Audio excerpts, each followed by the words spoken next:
Folks, I am going to be reacting to your hot takes that you submitted over to my X account at Real Dan Mitchell surrounding the 2025 Buffalo Bills season. We are going to be discussing one of the most underrated players on this Bills roster, a player that does not nearly get enough love, revisiting the trade fiasco that happened with one of our divisional rivals yesterday, the Miami Dolphins, amongst other things on today's edition of the Don Mafia Report. Folks, as I'm sure you are aware, I have recently changed up the structure of my show.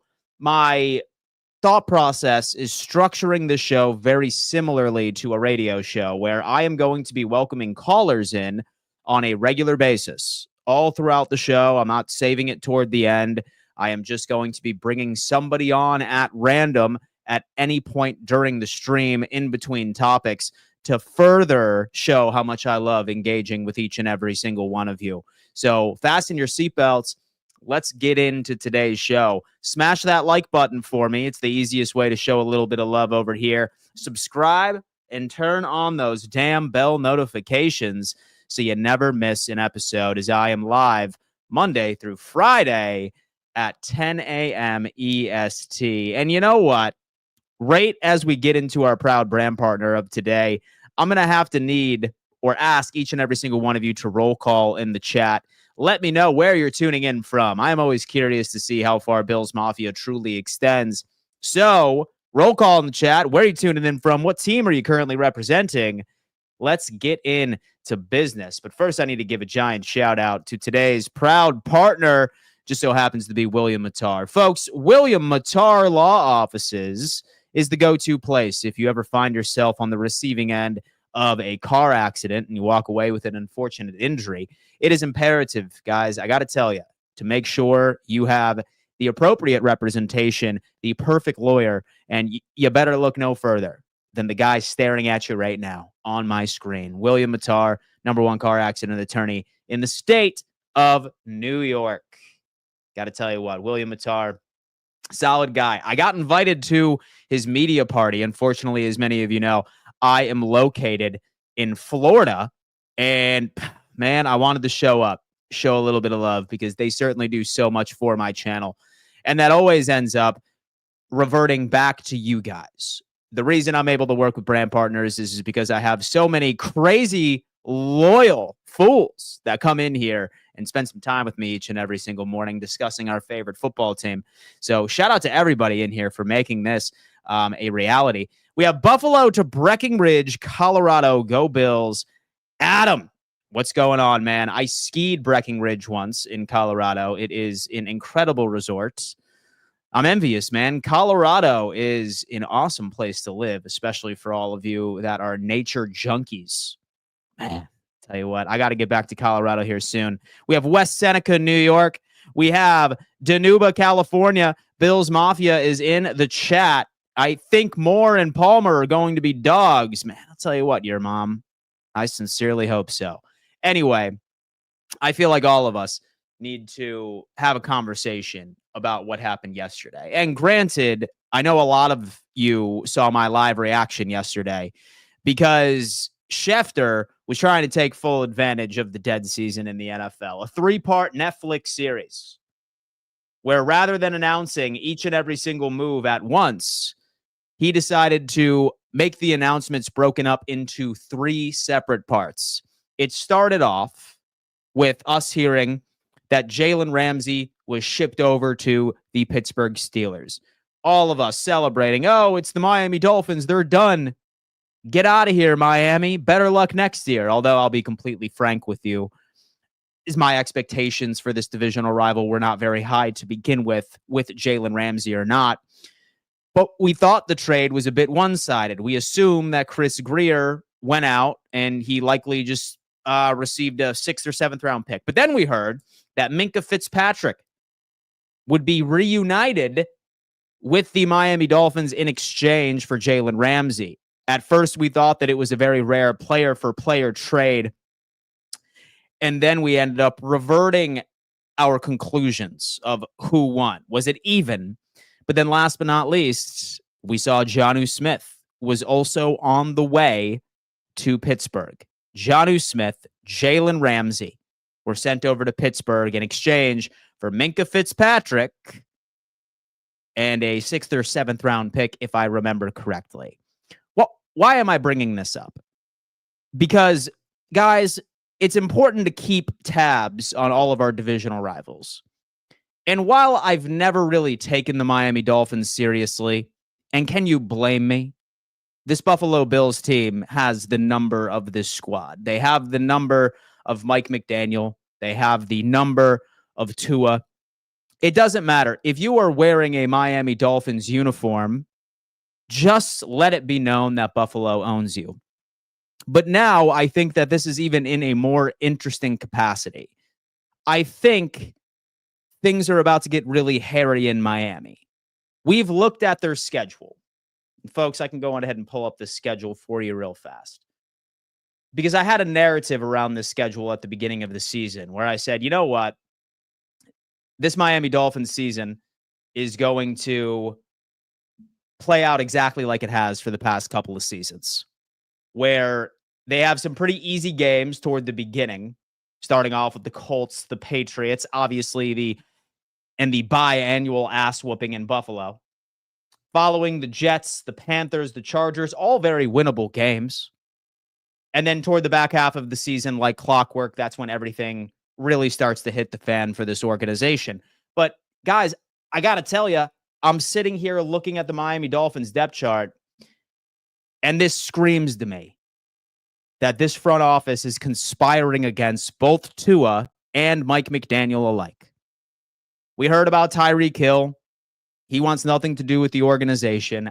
I don't care how often he flip-flops on whether or not he's decided to be a proud Miami Dolphin one morning. And then so the following morning, he says that he wants elsewhere. But he even ended up posting one of those very common gifs of Will Smith during his Fresh Prince of Bel-Air days, standing in an empty living room looking around. Who in the hell knows what's happening with that? But it's the defense. And my friend Jesse always brings this up. He's a San Francisco 49ers creator, and he put a perfect metaphor to this, or a perfect explanation to what is going on with this Miami Dolphins defense. This literally looks like a team worth of Madden-generated players, ladies and gents. Madden-generated players are littering this depth chart over on the defense. And sure, you have Minkah Fitzpatrick back on the roster, who, by the way, forced himself out of Miami just a couple of years ago before joining the Pittsburgh Steelers because he didn't know where the direction of the team was going. And they were, in my opinion, I'd say about the same. But Storm Duck as your starting CB1, John Marshall Jr., how much territory can Minkah Fitzpatrick truly cover? I ask each and every single one of you that. How much territory can Minkah actually cover? I'm sorry, but I think that with that move, walking away from Jalen, walking away from Jonnu Smith, again, for the most part, ignoring the importance of offensive line this offseason, I genuinely believe that this front office is tanking. I really do. I really think that they are looking at the quarterback class that is coming in 2026. I think that they are already looking at a couple of potential replacements for Mike McDaniel going into 2025. I really, really do. And that's going to be the status of the Miami Dolphins. And it just had everything to do with this series of transactions. It's hard over there, folks, but I'll tell you what. I will tell you what, folks. I do not see the Miami Dolphins particularly being very competitive this year. Guys, listen, like I said, I am going to be treating this show like a radio show. Sporadically, I am going to be allowing people to call in and tell me their thoughts all throughout the episode. As I reminded all of you, I ended up polling X, and I asked everybody to give me their hot takes for the Buffalo Bills in 2025. We are going to get to that later in the episode. I have a couple of more topics I would like to get to. However, feel free to call in. Do not be shy. Do not be shy if that is the answer. We have Dwayne is on the line. Dwayne, what's up, man? How you doing? Dwayne. What's going on, man? Hey, man. Hanging out. Thoughts on the Miami Dolphins blunder just a couple of hours ago? For starters, you think that was 1 to 10? How bad of a trade was that for Miami? Say that Minka wasn't a part of the package, I would have said that this could have went down as one of the worst trades in NFL history. But I do think it is one of the worst trades in recent memory, as far as the past 5 or 6 years.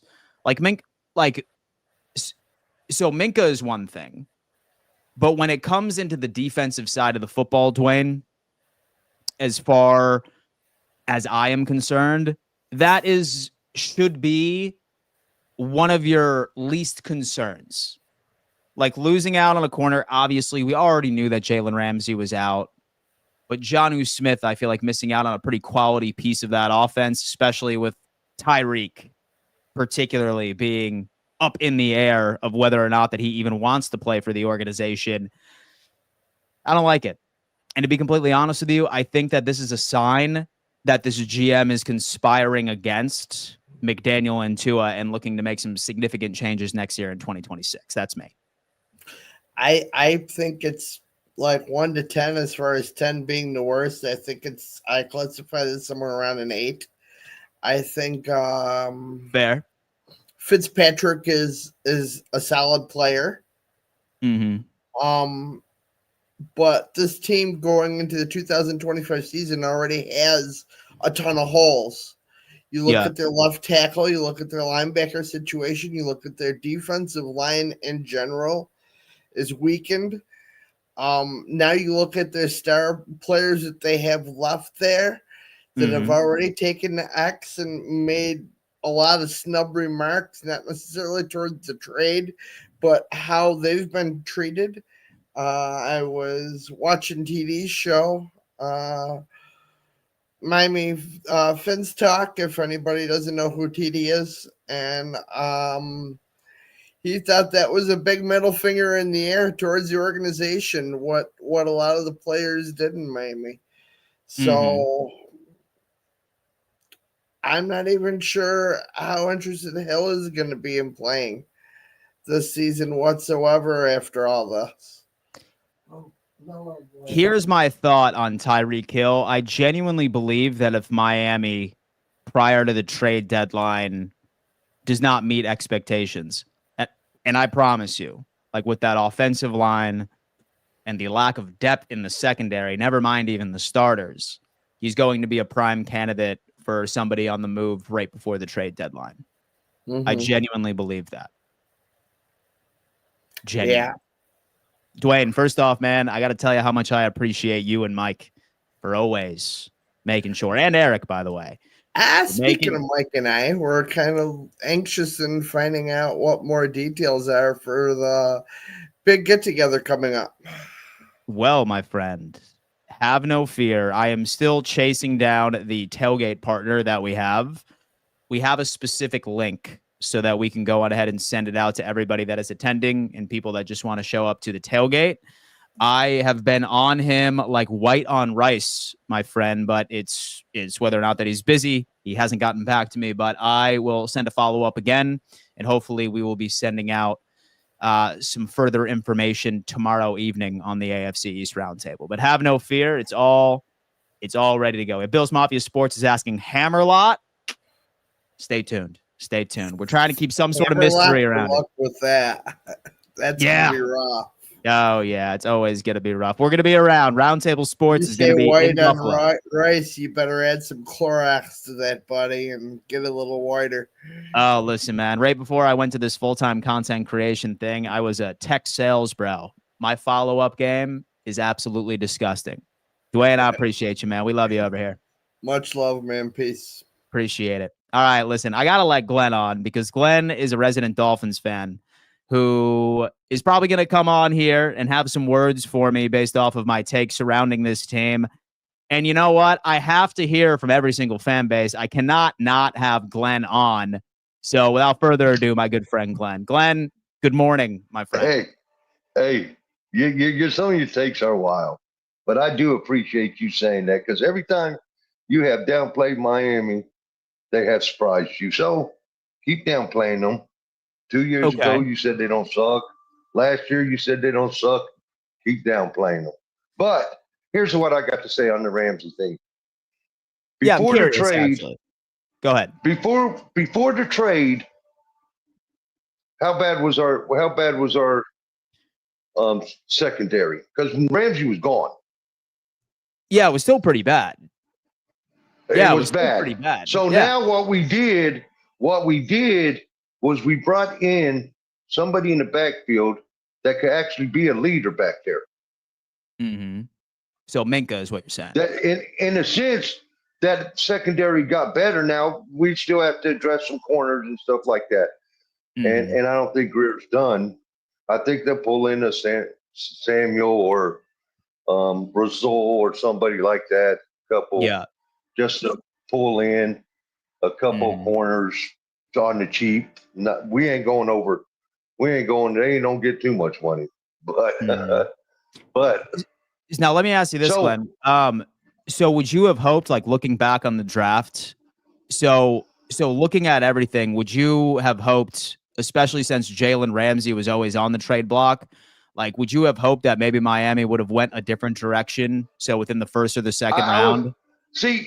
I always said because the corners are harder to get than the defensive ends. Yeah. Or defensive tackles, I mean. Yeah. The corners are one of the hardest things to get, plus especially a day one starter to go after and get one. But at that time, when Miami drafted, you had what's the name already taken, and the other corner had so many medical questions that nobody even wanted to touch him till what? The end of the second round? Yeah, Will Johnson. Yeah, he's already having injury issues too with his minicamp already, which is crazy. Yeah, so pretty much your corner after that first corner was gone, the corner this year's were not that good. Yeah. Okay. In that sense. So I understand them. Hey, we didn't get the first corner, the best corner that was available. He was already taken. It felt to you that you had to take a defensive lineman or a guard, one of the two. Guards are pretty hard, pretty high to pretty risky. Not risky, but not too many guards are taking that high at 13. Yeah. Not too many. So, okay, they take the defensive tackle, and I thought they reached a little bit on that. But, they should have addressed it more in the draft. But once you got past the first corner, it really didn't matter. We knew Ramsey was gone. So you bringing in Fitzpatrick was actually a godsend because I thought they were going to get like a 5th or 6th round, which would have meant nothing. Yeah. So he's going to have to cover a lot of ground, not less. So he's going to have to cover a lot of ground. Like, not unless Storm Duck is some like crazy Hall of Famer. Here's the thing. I'm unaware of. Why did Philly win the Super Bowl? Really, what reason did Philly? Oh, it was defense and interior pressure. It was defense and interior pressure. That is Miami. That is Miami's only hope right there. Yeah, but they then got again, a front seven that could do that. But then again, though, Glenn, so they also didn't have Storm Duck as their starting CB. Like they had Quinion Mitchell. But when you put that much pressure, but you can play zone.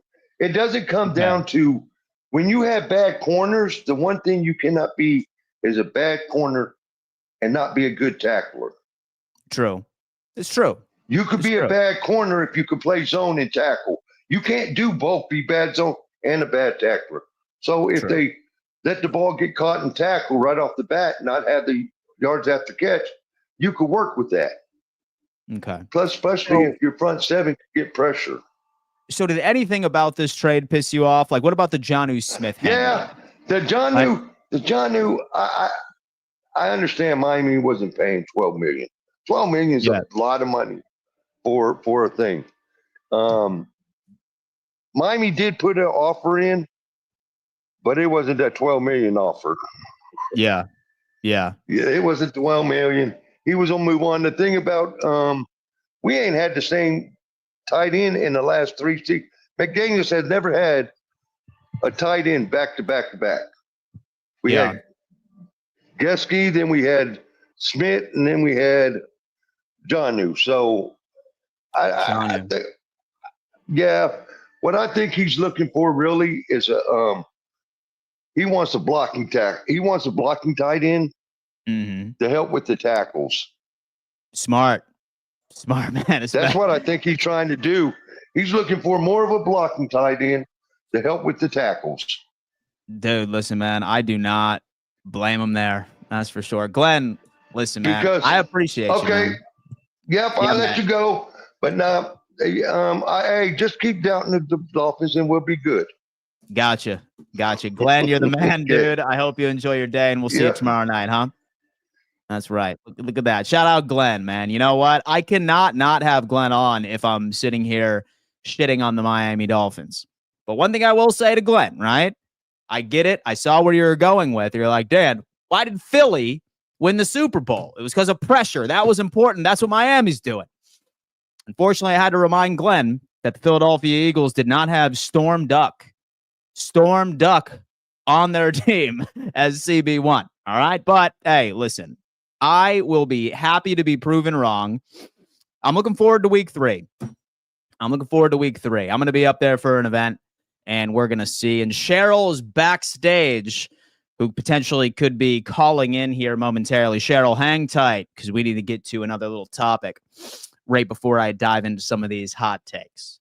Something that has really been sitting with me, and I saw this graphic earlier this morning from Buffalo Fanatics, and I got to tell you, man, I thought about this for a good 10 to 15 minutes of what player on the Buffalo Bills doesn't get enough love. And this is a topic of conversation that is brought up on a regular basis, particularly during this time of the year leading up to training camp.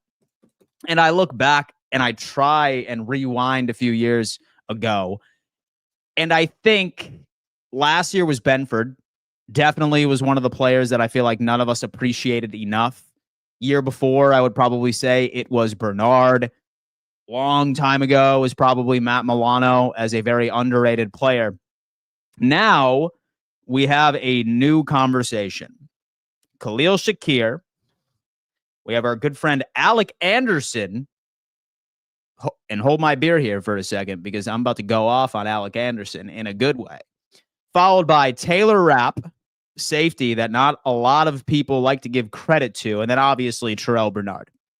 So I would like to go over all 4 of them and their contributions, so I could give you my take on who I think it is. And then I would also love to hear everybody in the chat to give me their idea. So starting off with Khalil Shakir, is he disrespected? 110%. I cannot tell you how many times I'm scrolling through X and I see a wide receiver ranking, whether or not it's PFF or whether or not that it's some aggregate account that I'm sure all of us are all too familiar with. Very oftentimes he is listed as like the 22nd, 23rd, 24th wide receiver in the NFL. It's borderline disrespectful. We are talking about a guy that is regularly in the top 3 as a yards after the catch type receiver, flirts with 1,000 yards each and every single season. And many people have the false narrative, or so the false reasoning method of not ranking him higher because, quote unquote, he is a slot. Ladies and gents, I have some news for you. There are several wide receivers in this league that are considered a number 1 wide receiver that predominantly go out of the slot. For example, Amon-Ra St. Brown from the Detroit Lions is the largest piece of low-hanging fruit that I could put in comparison.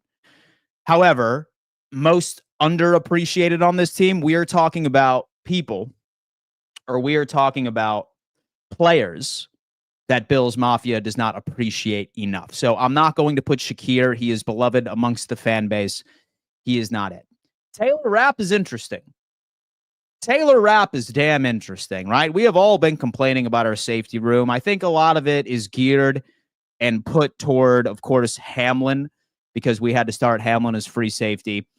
And y'all know my thoughts on Damar Hamlin. I think he's not as bad as everyone likes to imagine that he is. But then again, and so I'm not going to say that he's a top 30 safety in this league either.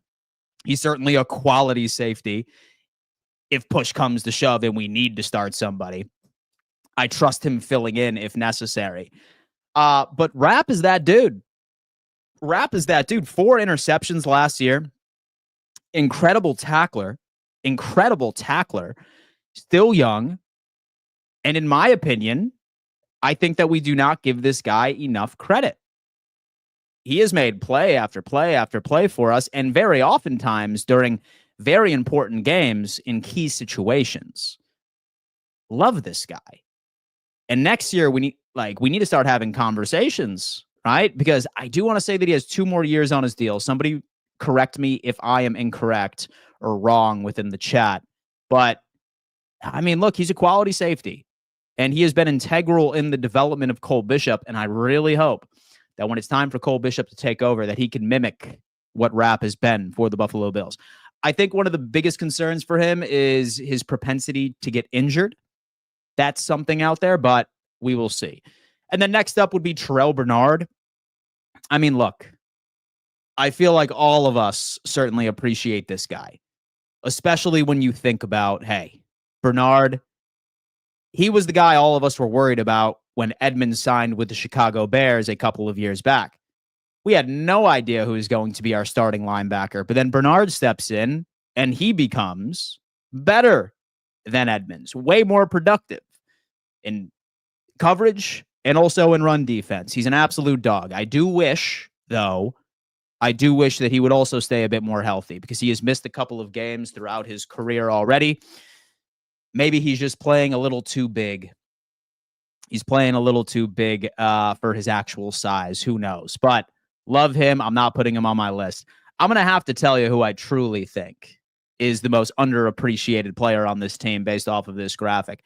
That has to be Alec Anderson for me. And don't believe me, just look at the contract that he received this offseason for an extension for this team, of how much value he truly brings to this offensive line. This offensive line led the league top 3 in run blocking, in pass protection. And when I tell you that watching our offensive line create as many running lanes for James Cook, Ray Davis, Ty Johnson last year, variety of gap run schemes, zone run schemes, this is a symphony. This is a symphony of athletic talent on the offensive line. And somebody that I think is a big piece and a solid insurance policy has to be Alec Anderson. He is our 6th man. When Buffalo goes out there and runs jumbo packages, extra offensive linemen, or if somebody is hurt and Alec Anderson needs to fill in on the interior, backup center, he can play at left guard. He can play at right guard. This guy is so important.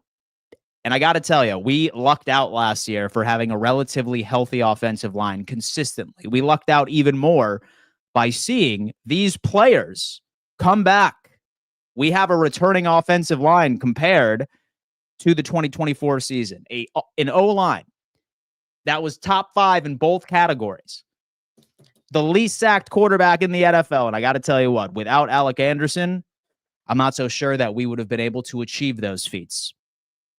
So bar none, man, it's Alec Anderson for me. He is a damn player on this team. I sound like Sean McDermott. We have some players on this team that is a big piece to this offense, and we need to start giving him a bit more credit. Guys, buy an Alec Anderson jersey this year and show some love to the big men up front. All right, we have Cheryl backstage. I'm interested to see what she has to say. Cheryl, what's up?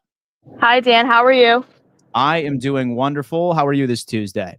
I am great. I would like to let you know I love your show, and I'm in Ravens territory, so I represent Oh, Bills pretty big. got you. So right behind enemy lines. Yes, sir.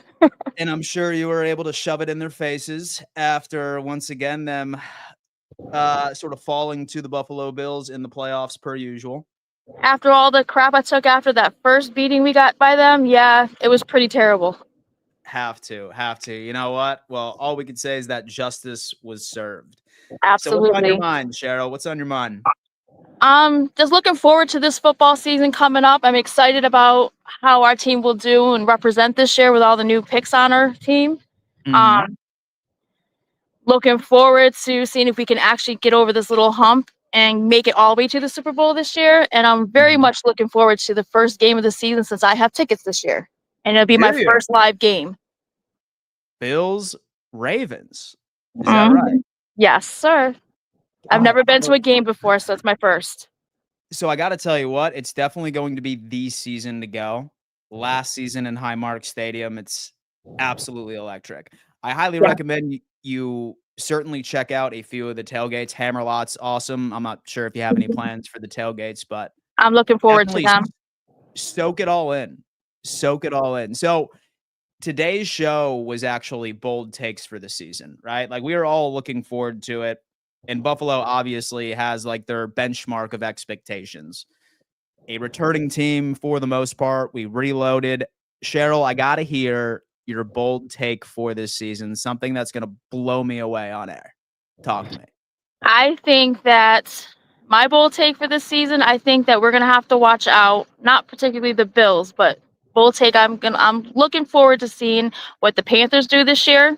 Oh, And I think that everyone thinks that Jaden Daniels is gonna have that second year curse, but I think he's gonna represent pretty good. And I think the Dallas Cowboys might good this year. the That's Dallas my Cow- bold. the Yes. Dallas Cowboys. So we have some NFL hot takes. I am high on the Panthers myself. I loved what I saw from Bryce Young after he got benched. Like he looked like an entire different quarterback. I'm also high on them. It's it's tough to count out the Dallas Cowboys. As much as we all love to shit on Dak Prescott, when he is healthy, that team is a double-digit win team, and they are always in playoff contention. Now, I'm not going to go as far and say that they are going to go deep into the playoffs. That is an entire different conversation, but I feel where you're coming from there, Cheryl. I really do. And I'm also interested in seeing what Aaron Rodgers does this year with the Steelers. I don't think he's going to get very far. I think his time is up, but I'm interested in see what happens with that.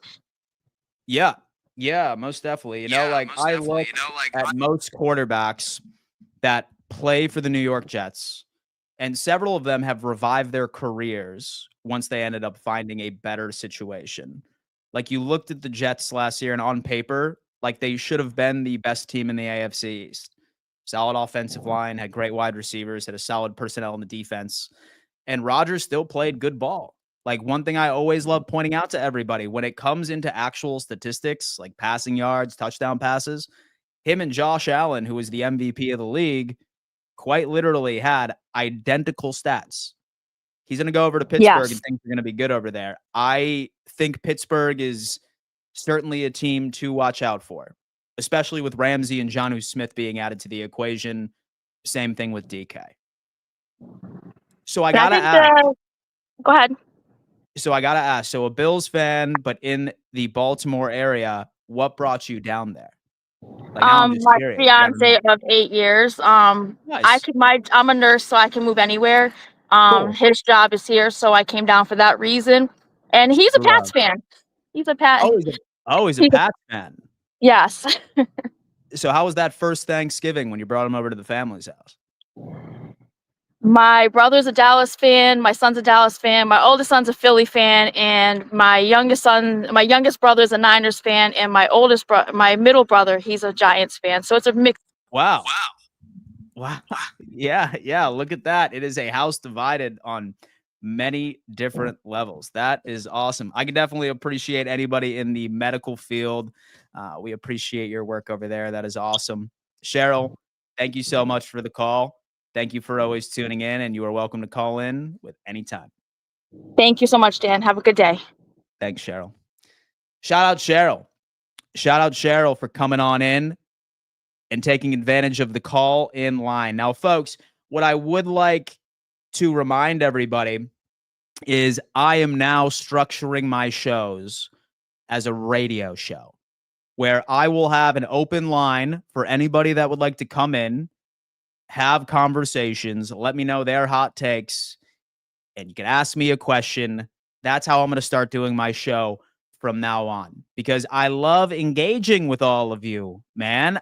I don't want to just yap in the microphone for an hour and a half and talk to myself. I would rather you guys come in and tell me your thoughts on the Bills, your thoughts on the NFL. That's what it's all about.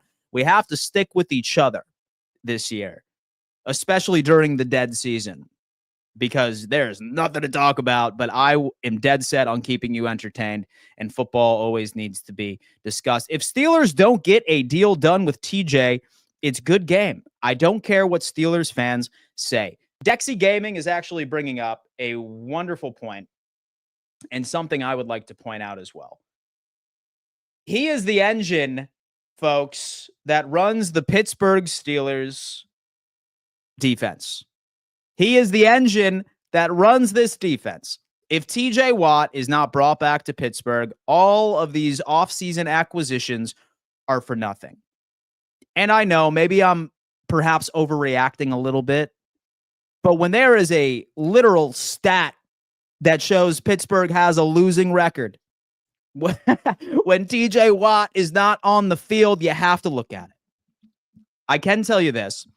I do think that TJ Watt will be signed by the Pittsburgh Steelers. I do not reasonably see him going anywhere else, because all of the signs from Pittsburgh this offseason, and most of them began a month ago once Aaron Rodgers finally was signed. Maybe like you could make an argument that DK Metcalf being traded for was something.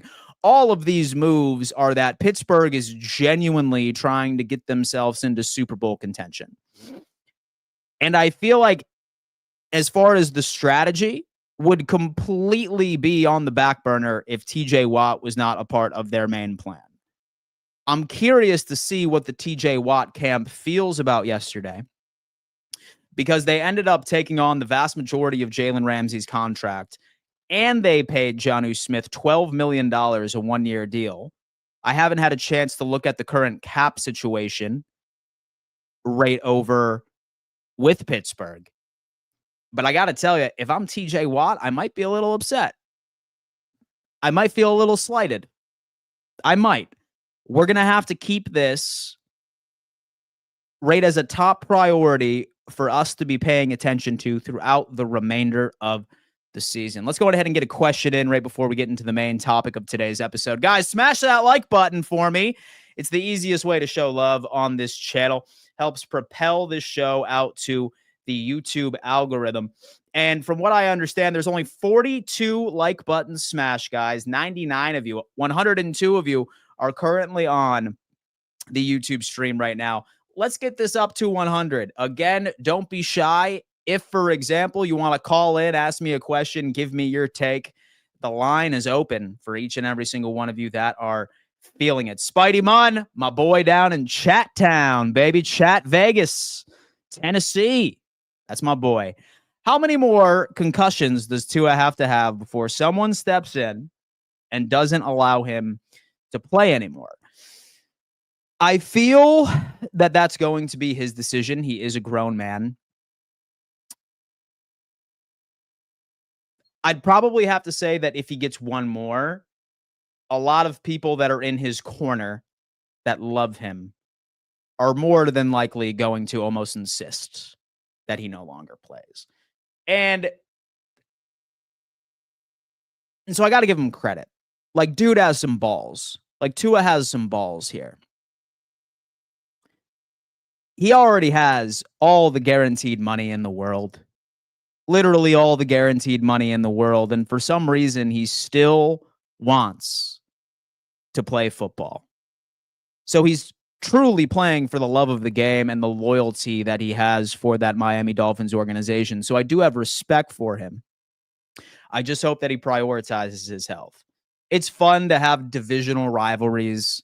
It's fun to mock Tua when he has bad games against the Buffalo Bills. But in all reality, we are all God's children here, baby.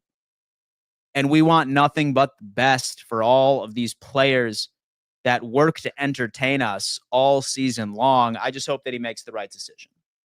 Hope that he makes the right decision to lock on in. But guys, now it's time to get into the topic of the day. And I see my boy E in the back right now, ready to hop in for a call-in segment. I'll tell you what, E, don't worry. We're going to be letting you in here momentarily, but we have some business to get into. Give me your boldest takes for the 2025 Buffalo Bills season. I will react to the best ones on the show today. Guys, listen, if, for example, you ever want to be a part of this interactive segment that I will be having on the show quite regularly, highly encourage that you follow me on X at Real Dan Mitchell. That is where you will be able to get every single thought that I ever have on the Buffalo Bills and also amongst other topics immediately. All right. That way you don't need to wait for my streams Monday through Friday if you want to stay plugged in with what I'm doing over here at Real Dan Mitchell on X. Highly recommend you go check that out in case you ever want to be a part of this interactive segment that I absolutely love. Shout out to my boy Beanie Man 95, man. Listen, brother, I missed you. I missed you, man. I remember I met you 2 years ago at the Bills Jets event. Hoping to see you here soon. Good morning, everyone. Smash that like button. Super easy for you. And it helps your boy Dan out. You are damn right. We have Bills Mafia Madness. Dan, please respond. How many players of our 90-man roster can you name? I got 76. Mafia Madness. I could probably do all like the starters and a couple of depth players all across the board. Maybe we'll do a game a bit later. We have my boy Mafia Madness in here. He's trying to question my ball knowledge. But don't worry, I will rise up to the occasion when necessary. Bills have the healthiest season compared to last season. Wouldn't that be ideal? Dan, I won tickets to the Bills training camp. Bella, please enjoy. Because nothing makes me happier than Bills training camp. It's a sign that football is right around the corner and you get a good understanding of how the team is looking. But anyway, guys, we're talking about bold takes here. I'm not talking about Buffalo's going to make the playoffs or Josh Allen's going to be in the MVP conversation. I want something that literally blows me away, some bold takes. So I am reacting to this raw, so I'm going to have to see what these people have to say. All right, what does the Bills Mafia have to say? We have Rover Seas. By the way, shout out to Rover Seas, man. He is a massive soccer YouTuber. And he probably cringed the second that I referred to it as soccer, football. All right. He covers the Premier League and professional soccer overseas. Great content for those of you that want to check him out. All right. Solid guy. And quite frankly, I'm kind of working on a deal with him with Roundtable Sports eventually, but we'll keep that on the low. He's saying unbeaten regular season for Buffalo. And guys, you know what? So I normally don't hop onto this bandwagon. But as we have said before, if there is any season where Buffalo does have an undefeated regular season, it's going to be this one. And no, I'm not saying that we are going to have an undefeated regular season. I'm not. All right. Don't clip that. I better not see anybody on X saying, oh my God, Dan Mitchell's such a homer. He thinks Buffalo's going to have an undefeated regular season. I'm not saying that. But what goes into an undefeated regular season? Typically, it goes into a favorable schedule. And ladies and gentlemen, I got to tell you, when I look at the schedule for Buffalo this year, it's looking pretty damn good. It's very favorable to this Bills organization. Again, as we have pointed out, every single difficult matchup that we have, starting off with the Baltimore Ravens, Sunday, week 1, right? Have the Kansas City Chiefs at home. Have the Tampa Bay Buccaneers at home, which is a very good defense. People sleep on this way too often. Cincinnati Bengals at home. Philadelphia Eagles at home. All of the upper echelon teams that Buffalo needs to face is going to occur at home. And in case any of us have forgotten, this Buffalo Bills team was undefeated at home last year and won every single game by a borderline blowout with the exception of one. This team is entirely different at home. They really, really are. Now, say that I were to give you is my realistic prediction for how many games I could see this Bills team losing. 4, right? 3, maybe. Ceiling for me would be 15-2, right? I don't like this Buccaneers matchup. I don't. Like, for some reason, it just smells like this may be a game that for some reason we just lose at home, which would really piss me off. And so especially Houston, right in Houston, which Buffalo historically does not play very well in Houston. So that is also something that's on the calendar as well. It's solid. But how this team's schedule has played out, say that there was any season where Buffalo could go undefeated, it would be this one, and it's just based off of the schedule in general. So that's a solid take to begin the show. Shout out to my boy Rover Seas for showing us a little bit of love. We have Tom, West Virginia, Bills fan for life. 15-2, first seed. As we've went through the schedule, so I do believe that we are on the same page. Ceiling for me is 15-2. And I will tell you what, I do refuse to look at our schedule and say, oh, man, we're going to lose to the Eagles, the Ravens, the Bengals, the whatever. Every single season, we look at a schedule and we automatically predict L's against teams that we consider to be the upper echelon. And Buffalo continuously proves us wrong year in and year out, that we are competitive, that we play our best ball when we're going up against the league's best. So 15-2, I like quite a bit. And don't you dare for a second think that the games against the Ravens, the Eagles, the Bengals, and the Kansas City Chiefs are automatic L's. Don't you dare. Because I would love to point you to all of the hype surrounding the Bills and the Lions game last year, where about 90% of us probably had that chalked up as a loss. Something to consider. Tano, the Texan, has said, the Bills will be the number 1 seed in the AFC. I know, not very original, but I think this is bold either way. Saw a little cowboy hat emoji right there. You can tell my boy Tano is in the great state of damn Texas. Man, I love the state of Texas. Let me tell you what. Look, the 1 seed should be the Buffalo Bills' number 1 priority.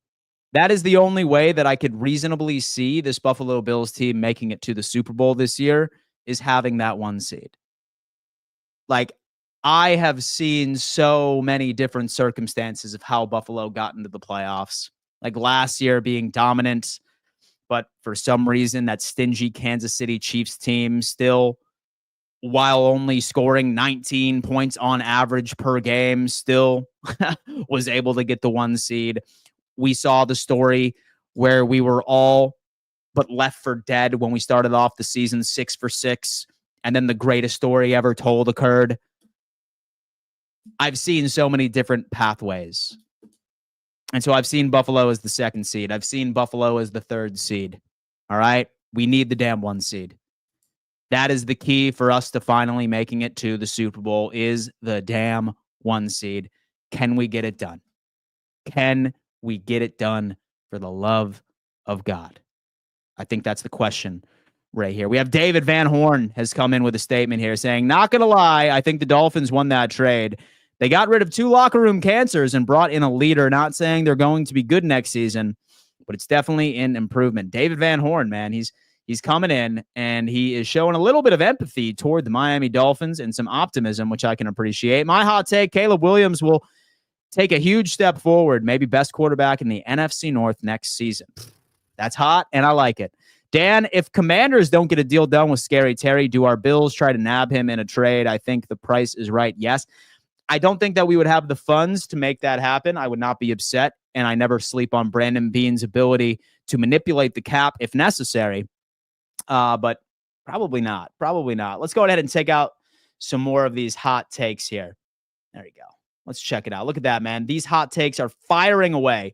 We have Keon Coleman will have 1,600 receiving yards in the regular season. That's hot. That is hot from Sweet Baby Ray. By the way, I love your profile picture, your name. Love to see it. I feel like that's going to be a long shot, but I did ask for a bold take. Like, this is a take that makes sense when you're trying to categorize bold. I don't see a Buffalo Bills wide receiver crossing 1,000 again this year. It's just not within the DNA of this team. Like, we are going to be seeing an even distribution of target share with Shakir, with Coleman, Palmer, with Elijah Moore, with Curtis Samuel as well. Maybe even Laviska Shenault gets his. And by the way, yes, I do have Laviska Shenault being the 6th wide receiver, but for predominantly special teams purposes. It's just hard for me to see it.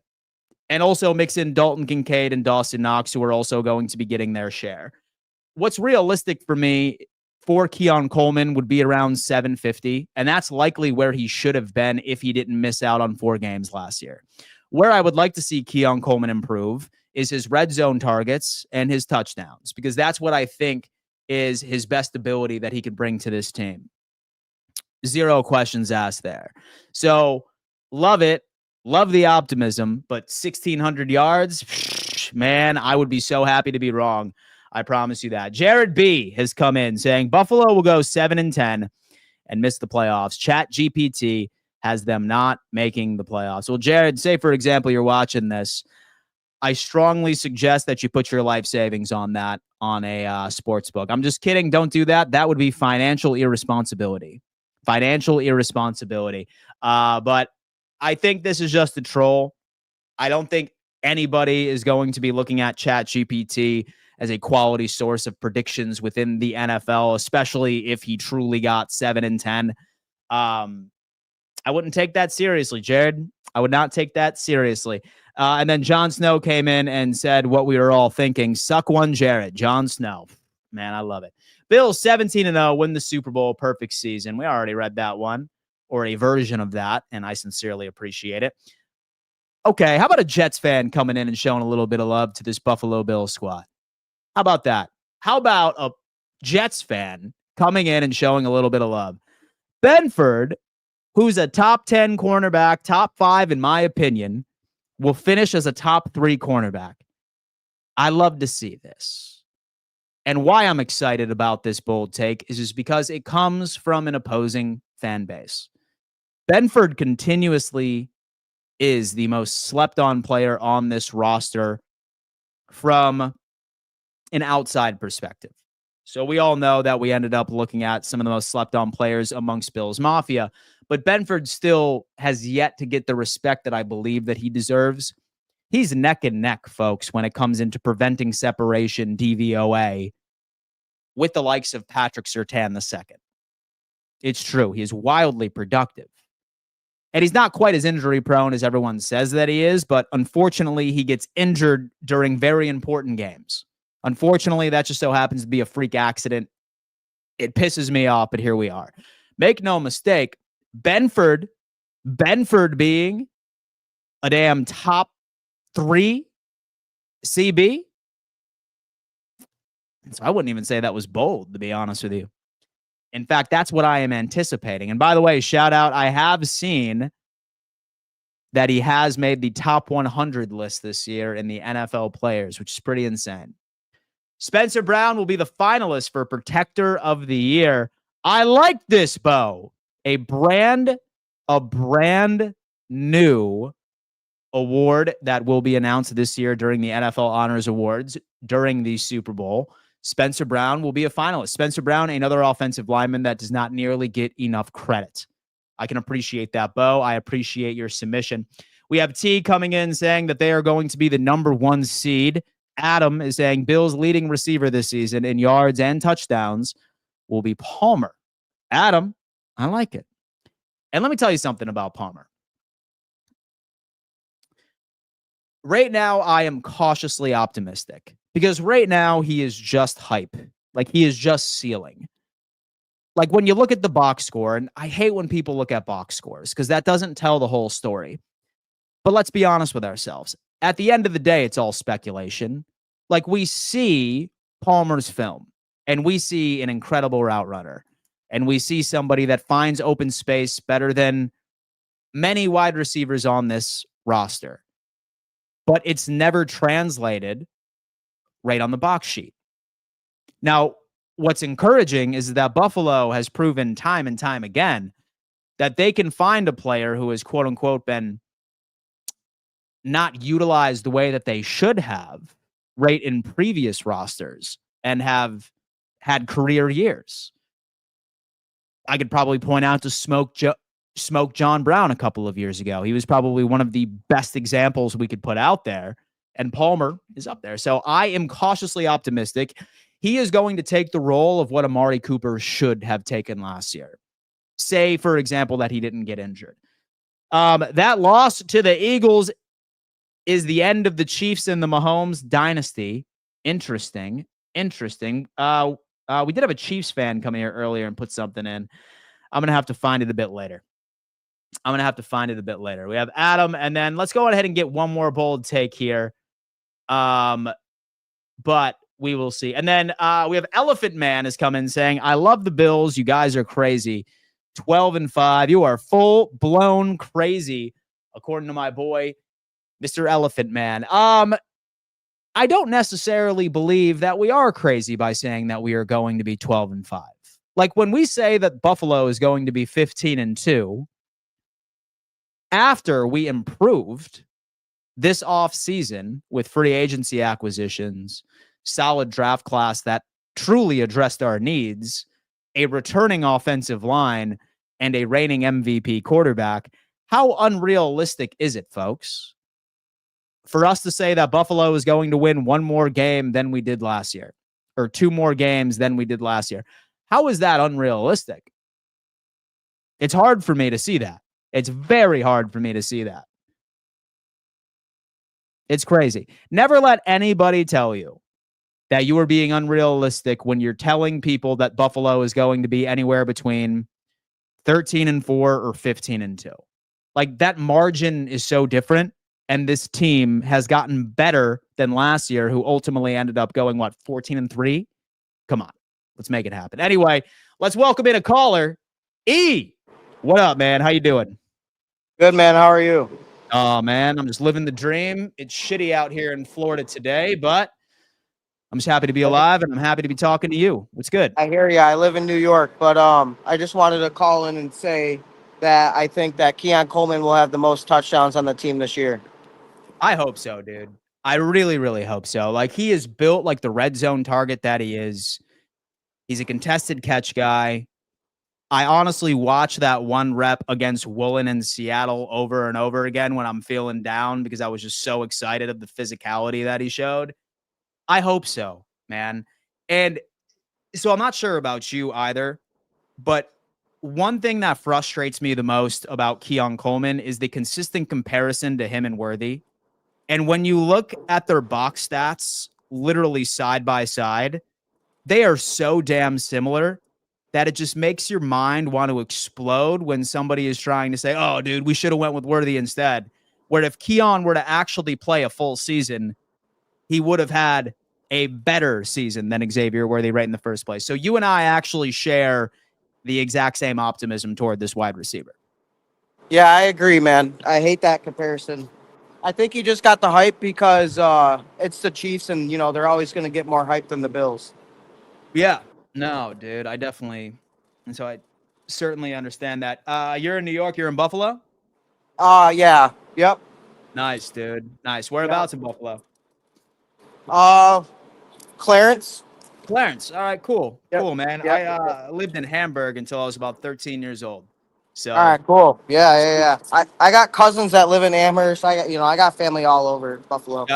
Yeah, it's funny, man. Like, and so I feel like everyone I've met from Buffalo has like 20 plus cousins, me included. It's funny up there, man. It's those Irish Catholic families, man, just breeding back in the day. I hear you. I hear you. So bold take with Keon Coleman. You said that he's going to significantly increase his touchdowns. No, I think he'll have the most on the team. Perfect. Yeah. Like, what else is standing out to you this season, right? Like, obviously, it's frustrating for Bills fans because I feel like we've had this same sense of optimism for the past 3 years, right? Like, we're like, okay, like this is the year where we're finally going to make it.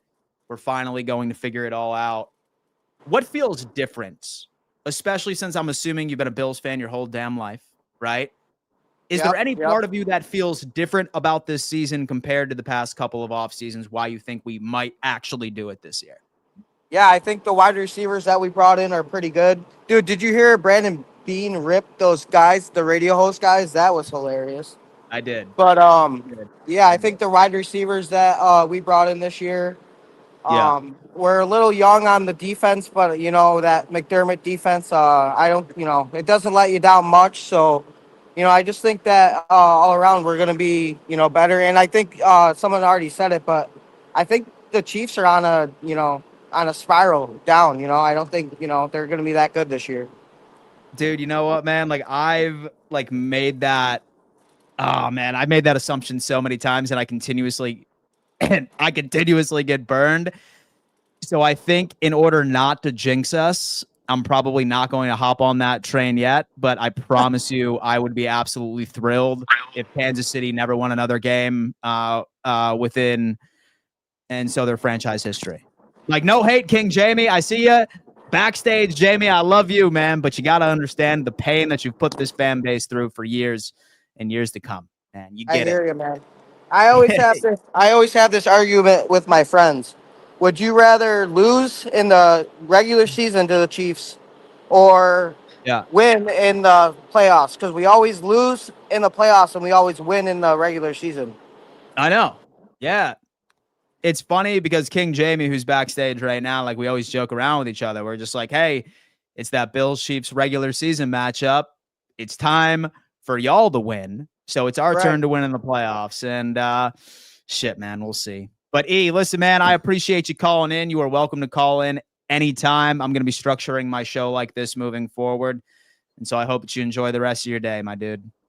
Cool. You too. And go Bills. Yes, sir. That's what I'm talking about. Go Bills. Go Bills. Speaking of the guy, there he is. There he is. Hey, buddy. Can you hear me okay?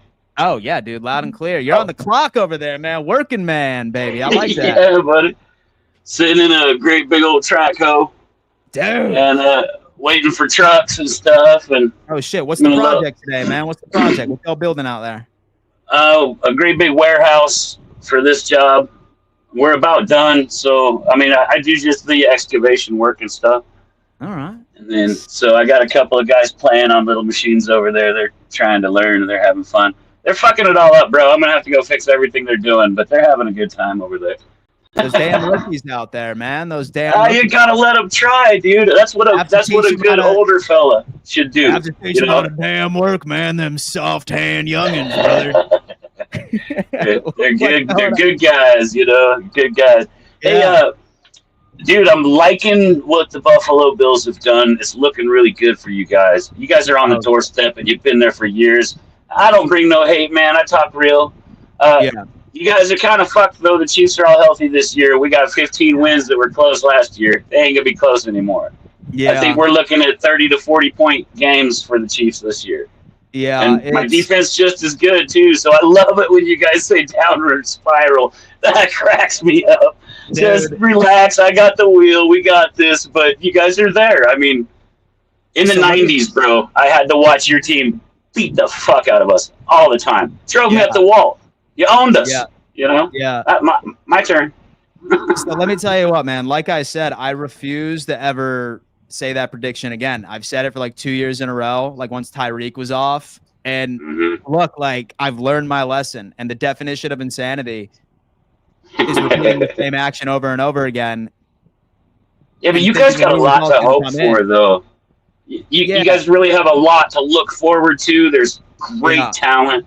Your coaches are coming into their own. I wonder if your defensive coach is going to do better this year. He's got some guys. So the only problem was you guys picked the wrong Bosa. Yeah, we picked the wrong Bosa. Well, hey, listen, man, we were bargain bin shopping and we found the Bosa on discount, man. You know what? I'm Yeah, just hoping that yeah, that was a good deal. Oh yeah, dude. Yeah, dude. Listen, oh man, we had Bosa at home. You know what I mean? Like, Mom, I want Nick Bosa. We have Bosa at home, man. That's no, it's funny because like I look at that AFC Championship game, and like I've said before on this show, Jamie, like once you end up getting rid of our starter, that next person down within the like depth chart is so bad. Like there is such a significant gap. So once Benford went down, like we were fucked. As soon as when I saw Benford go down, like I knew in the back of my head, I was like, yeah, we're losing this game. You can feel it, huh? Yeah. But now like we actually addressed some depth. So while it's not starting caliber, it's a hell of a lot more of an improvement. And I got to tell you what, man, I do look forward to the AFC Championship game once again in January. Bills Chiefs. It's an annual tradition. 100%. It's an annual tradition. All right. Like that's Anthony and I called this last one, and we both made it, and we were like, "Yeah, high fiving and stuff." Screw the regular season. I'm just going to be previewing the AFC Championship game from now on until January. That's what it is. Each and every single year. Perfect, Jamie, my perfect. dude, I appreciate you, brother. Thanks for having me on, bro. Yeah, dude. Enjoy. Love King Jamie, man. He's our guy over here at Roundtable Sports. He's a big Chiefs fan and definitely doesn't. He's not a big troll, which is ideal. He tells it how it is, and I can appreciate that. But how about my boy Matthew coming in? What up, dude? Yo, can you hear me? Yeah, dude. Can you hear me? What up? Holy shit! What? Bro, wow, I like just joined. Holy crap. Dude! Yo, what's on your mind? Where are you at right now, bro? So, I think it was a few days ago. Okay. So I've been trying to keep up with live chats. Like I'm busy life, man. But no, I get it. I was on this boat ride. So then you did the roll call. I said, hey, I'm in Poland right now. Oh shit, Poland. That's awesome, my grandpa is 100% Polish. His grandparents immigrated here to the U.S. Awesome. To upstate New York, which is why I am a Buffalo Bills fan. All right. He's from so he lived in Utica. You know where that is? Yeah. It's like I like an hour, but right. That's why he my grandpa. So he supported the Giants of the AFL and then the Bills of the NFL. When they together, he said, "Sure, whatever. I'll root for the Bills." Yeah, dude, that is awesome. I really appreciate you. That's why. What's on your mind? I'm a Bills fan, man. So, but dude, I've been in Poland for the past 3 weeks. I'm in Zakopane, Poland. Sick. Dude. Speaking of him, wait, he's right here. Can I get him on? Yeah, come on. I don't know if he's gonna be able to hear, but yeah, no problem at all, man. Poland, man. Dude, we have Poland in the chat right now, ladies and gents. Look at that. Say go Bills. Go Bills. Hey, yes, sir. Go Bills. Go Bills, man. It's nice to meet you. You couldn't hear. I got my earbud in, but I got my earbud in, so I don't think he'll be able to hear that. But and so, what's on your mind, Matthew? What's on your mind about this team? So some bold takes. We're going. I'm in Poland right now, but I live in South Florida. It's hard because not all the Bills aren't always televised. There's not a lot of Bills.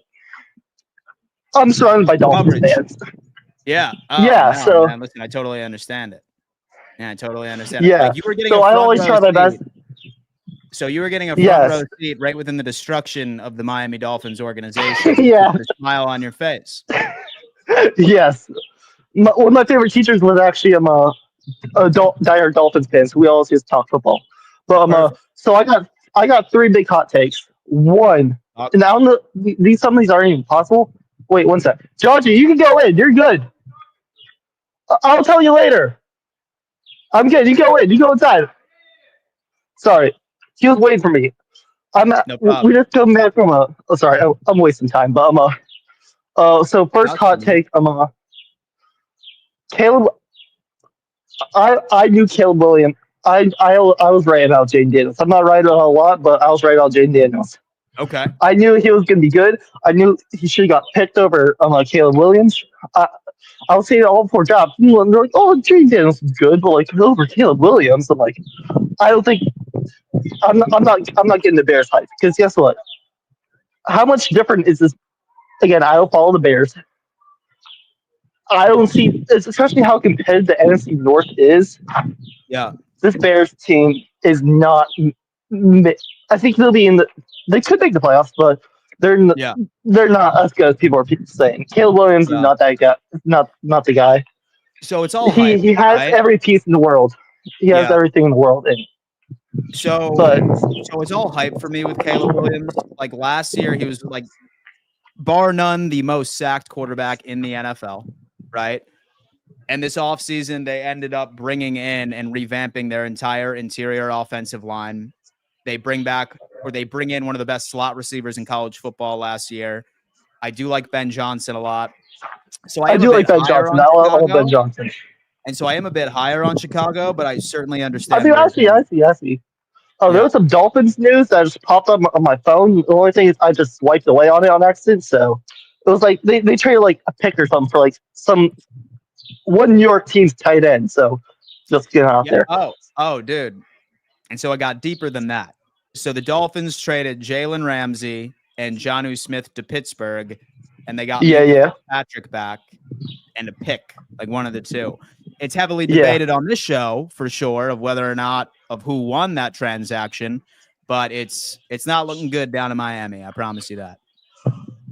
So again, I live in Florida, but Florida State Seminoles fan, diehard. So Jalen Ramsey has a soft spot in my heart. Again, the thing is, you're saying like horrible for the Dolphins. Like, I don't think it's because if I would rather have Minka Fitzpatrick than Jalen Ramsey. Fair. And this is from a Florida State.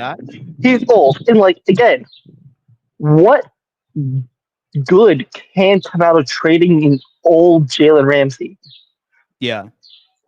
Like, what good could actually come out of that? So, like, again, I think Dolphins, I don't think that you can really say they're the winner because, again, if Jonnu Smith wasn't involved, I would say Dolphins won that trade because clearly you're getting a younger, again, Minka's a safety, right? I'm not crazy.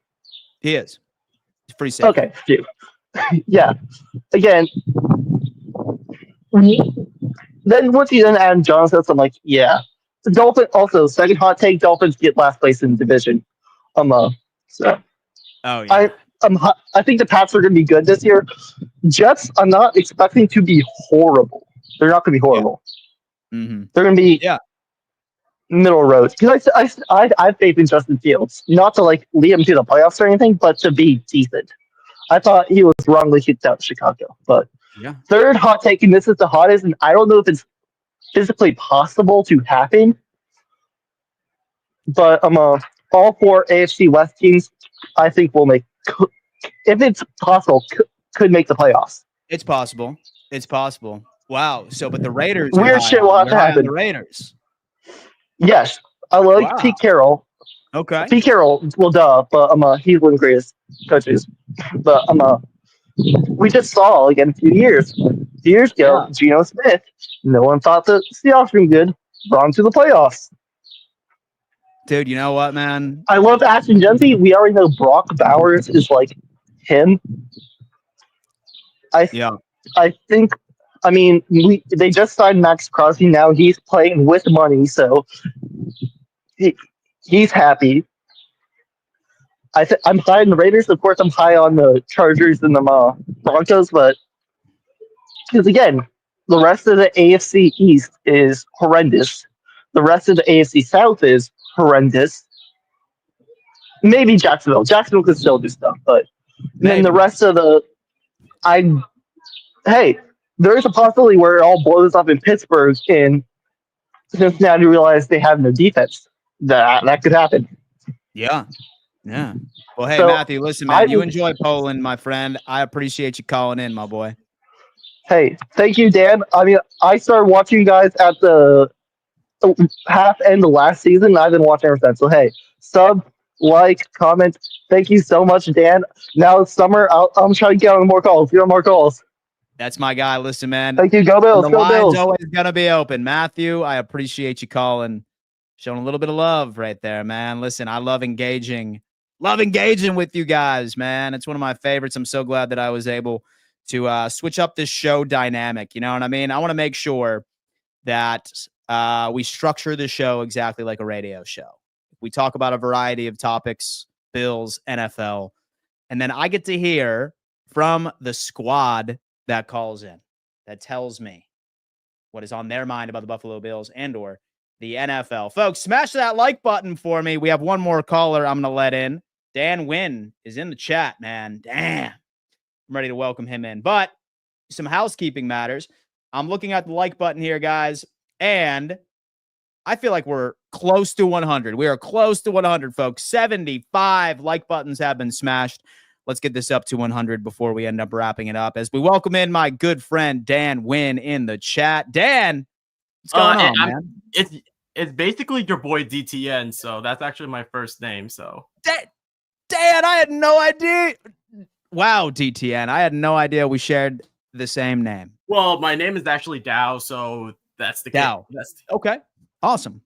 So basically, my biggest hot take ever since after I heard the Dolphins trading for Darren Waller trade for Darren Waller, I would say my hottest take is that the Dolphins will be dead last in all offensive categories in rushing touchdowns, rushing yards, passing yards, everything.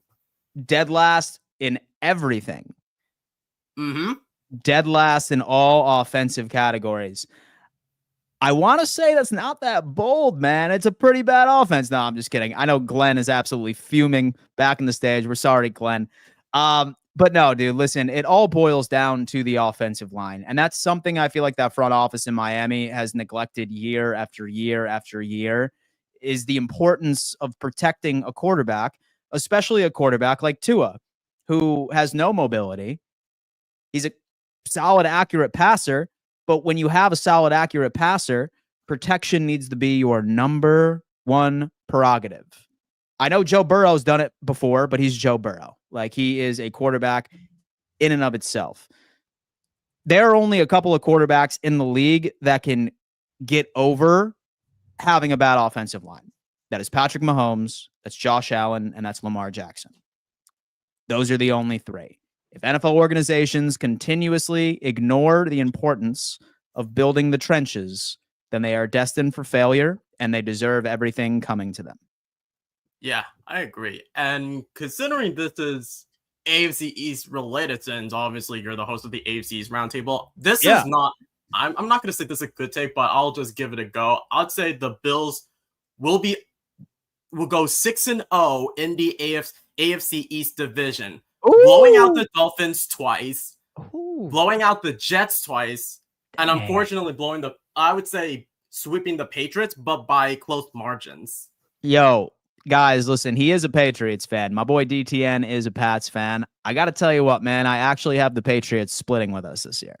Yeah, I was thinking this. For the ceiling, it would be 6-0, but yeah, the floor would be 5-1. It will depend on how Mike Vrabel cooks up with the defense and how Josh McDaniels works with the offense. So if any divisional rival has a shot at taking down the Bills at least once, it's going to be the Patriots for me, because number one, I have all the respect in the world for Vrabel. He's a hell of a coach. I am high on Drake May, especially more than others. Still wish your offensive line would be a bit better, but y'all did end up making several acquisitions and several improvements, so it is going to be a bit better.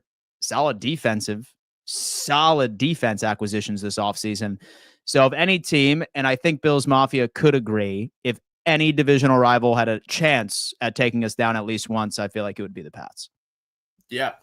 And yeah, I hope that we stay consistent with the offensive line, because it was one of the big issues for the past 2 seasons. So I hopefully moving forward that we have a consistent offensive line, because I know your Bills Mafia, you can agree with this. You have like one of the more consistent offensive lines all top categories. So I'm excited for this brand new award, the Protector Year Award. And speaking of awards, my final take, and this is Bills related, I think Keon Coleman will be a finalist for Comeback Player of the Year. Oh, I like that. I like that, man. Y'all are high on some Keon action, dude. Man, you know what? I know Bills fans would be absolutely ecstatic if that came to fruition, my friend. I promise you that. I promise you that. I just because I hear so much BS considering that, especially from the media and even Mel Kiper, that you should have selected Xavier Worthy over Keon Coleman, but I think this is more of like a scheme based, less so much I'm picking like the best player available. So no. I'll tell you what, DTN, I sincerely appreciate that, man. I appreciate the call, and I appreciate the love that you always show over to the Buffalo Bills, man. And I appreciate your continued dedication to everything we do over at Roundtable Sports, man. We notice it and we appreciate it. Well, thank you so much, Dan. It's always been a pleasure, especially with the brand new format that you provided, since I understand that ever since you changed the format for the AFC East Roundtable, I don't like pop in much on the AFC East Roundtable, but I'll try my best in all Roundtable sports, even on this show too. So yeah. Well, hey, listen, we are actually messing around with the idea that most Roundtable sports shows are going to be like this. Oh, King Lowski, nice try, man. I'm not a glazer. I'm just being realistic. All right, bro. Love you, man. Have a great rest of your day, Dan. Love you, bro. We'll see you. All right, guys. That's going to have to do it. Shout out to Lowski in the chat. Guys, that's going to have to do it for another edition of the Don Mafia Report. Please smash that like button for me. We are at 83. I think that we can get to 100. Subscribe to the channel if you haven't had an opportunity of doing so already. Stay tuned for an episode of Fourth and Forever if any of you are unfamiliar with what we do over there and if you are NFL fanatics. All right, guys? We have a daily NFL news show where we cover everything that happens across the league. We're doing a lot of really cool things at Roundtable Sports this year, guys. I am going to be hosting a college football show, which is going to be launched here in about a couple of weeks.